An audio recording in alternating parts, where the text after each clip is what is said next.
Hello, how you doing? My name's Noel Grayson. I'm here to tell you about longbows, I guess, and the craft itself. I started making bows. I've been making bows ever since I was a child. Me and my brothers would just basically bend sticks, and tie strings on them, make arrows, and just have fun, like all children do. I just never actually quit. When I hit about 13, I guess, 13, 14 years old, I started asking my father, Joe Grayson Sr., I was asking him how to make a bow. And he told me. He didn't come outside and show me how to make a bow. He told me.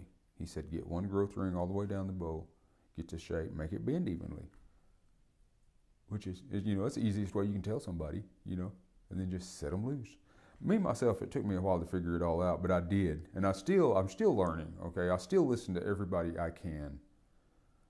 Even if they've just started. Even if I was the one who taught them and I taught them a year ago. I listen to what they have to say because I don't want to get stagnant. You want to learn everything because they may have a different outlook on it, coming in from a different direction, knowing something about a bow. They actually may know something about wood that I don't. They may not be a bow maker, but they may have actually been a cabinet maker or something like that, and something will apply to it. But what I'll do, I usually cut them December, January, sometimes February. And what you're trying to do is cut them in the dark of the moon because it controls the sap, just as it controls the tides. Okay, so you want to get it when it's cold, in the dark of the moon, when all that sap is down in the ground. That way you ain't got no sap inside your wood, or less. You got less sap. Now, what I will actually do is cut it. I will try to strip all the bark and the sapwood off of it and get down to the heartwood, the yellow wood itself. Now I use what we call yellow locust. Some people call it bodark. In Cherokee, you're calling it Kathwet de Longue, which is yellow locust. That's what it translates to. But one growth ring all the way down the face of the bow, like this. You don't cross grain this one side. Now this is going to be the side that bends. Okay. Don't cross grain this one side. You get in between one of these growth rings and take it all the way down. You start shaving it and shaping it. Now you're going to let that wood do what it wants to because wood isn't straight by no means, okay? Perfectly straight wood is hard to find. So if it want to get crazy and wiggle like this, just let it, okay? Don't try to make it straight. Don't try to cut it straight in laser straight lines. Just let it do what it wants to. If you come to knots, let them do what they want to. If anybody's ever split wood, when you split around a knot, it swings wild. But to me, it's like water traveling down the river. It's going to go around any obstruction. So you just do that. There's grain in the wood itself, and you can use that to help you lay the bow out. Once you get it laid out, you start shooting for that profile, and you start shaving these limbs.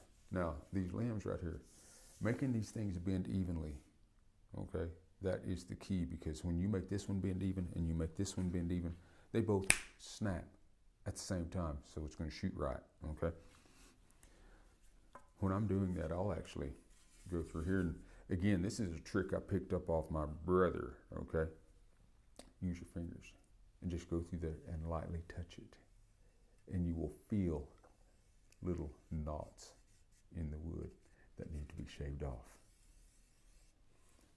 Another one is to actually take that bow when you're finished making it and you're shooting it, shut your eyes and let your fingers pull on that string. String it up and pull that bow back and just feel with your fingers, and you will feel tension on which limb is stronger. Then you can go back to feeling on it and find out where that spot is. And the easiest way I can tell you how to tiller a bow is look for stiff spots. Okay, look for stiff spots in that bow. If it bends and it's straight right here, that part needs to be shaved so that it will start bending. And you don't actually, how would you say, to me, I don't actually look for stiff spots so much as I look for, when I string it up, I look at the shape. Okay, because wood has little undulations in it like this, that are hard to judge.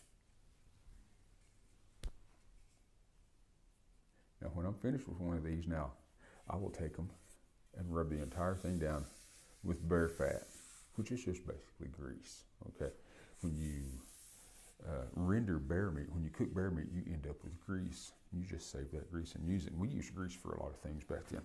We would actually rub it on our skin. For one, it almost acts as a moisturizer. It has no smell. Okay, it's grease. It has no smell really. Put it in our hair, slick our hair back. Okay, but now the string itself, we would have used a bear's intestine. And you can use anything. Okay, you can use a piece of sinew, which actually is kind of labor intensive because you got to sit there and weave them all together to actually make your string, and you actually have to make it about the size of a pencil so that when it stretches out and starts stretch, it'll get thin like this. But like I said, that's pretty labor intensive. You can use groundhog skins. Okay, now I've used groundhog before. They work perfectly fine. You can use squirrel skin, fox squirrel. You can't use gray squirrel because they're just no good, too thin. Okay, but the fox squirrel has to be old. It has to be an old fox squirrel for it to actually hold together and be tough.